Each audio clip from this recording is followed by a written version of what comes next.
Married but single syndrome. This is a real situation. There are literally millions of men and women who have been married for 5, 10, 15, 30, 50 years who feel totally single, totally alone. They feel like at best they are roommates with this other person. That's our topic, and it's huge. If you haven't subscribed, please hit that button. If you have a question about this or anything, put it in the box. When you feel that you are married but single, married and alone, it is an awful feeling. So if you're watching this, I want to first say to you, it's brave for you to watch this. I understand your pain. For the last 40 years, I've worked with people with intimacy anorexia and the partners, we call them married and alone, and I know the pain. You feel confused. The first decade of your marriage, you tried and it didn't get anywhere. Then you got busy with kids and situations and circumstances. You move into that 30-year window, it starts getting hopeless, and you wonder if you're ever going to be loved, if your birthday's going to be important, if Christmas is going to be important, if you're ever going to get that massage and touched and be treated like a lover the way they said they were going to do it. And yet you ache, like an ache that no one can really hear because you become so good at adapting, over-functioning, trying to make it look normal for the kids or your community.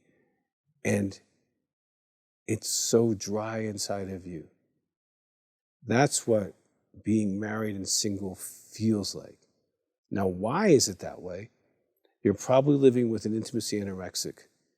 And that is something you can definitely do research on and get some help with if they want to. Now, the hard thing here is they hold all the cards.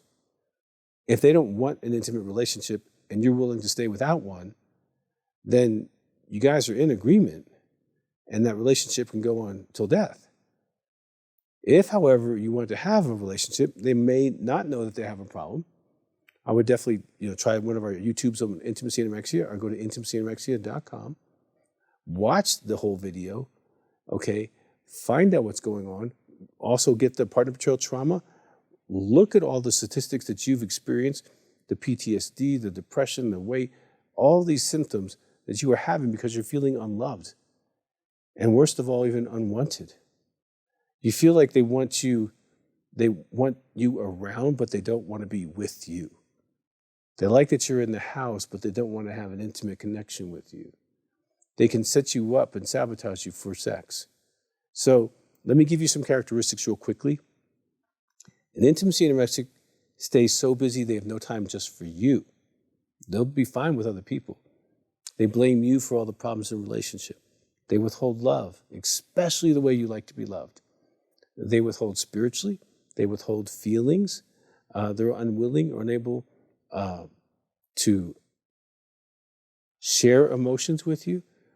They have ongoing criticism of you. Oftentimes you feel like you're a roommate. You feel married and alone. They use anger or silence as a way to control in the relationship. And you generally just feel like what we're talking about here. If that's you, get informed about this. And this doesn't get better all by itself. You're going to need help, and you're going to need the kind of help that actually is certified in intimacy anorexia. Do not go to general counseling. They're going to talk about your communication issues. They're going to blame you for 50% of the problem. You're not. Intimacy anorexia is 100% the responsibility of the anorexic, like any addiction. Okay, you don't blame the spouse for the alcoholic. Okay, in the same way, it's kind of like they're addicted to withholding from you. And there's support groups, there's workbooks, there's books, there's all kinds of stuff that they can do to get better, and that you can heal from the trauma of living with this because you have been traumatized. Neglect is trauma. And with intimacy anorexia, there is intentionality to this. If you're playing the game, we have a DVD called Pain for Love, and it feels like you have to be in pain. Like, I'm out of here, I'm going to leave, for them to show up. And then they go back after 2 weeks, and it's the same thing. And you've played that Pain for Love game. You're definitely in a relationship with an intimacy anorexic, or worse. So you want to get help. It's not going to get better just because you want it to. They can change, or you can change what you are doing that just makes the whole thing work. Either way, you're going to want support. 719-278-3708 is our phone number if we can help you. And until next time, take the next right step for yourself.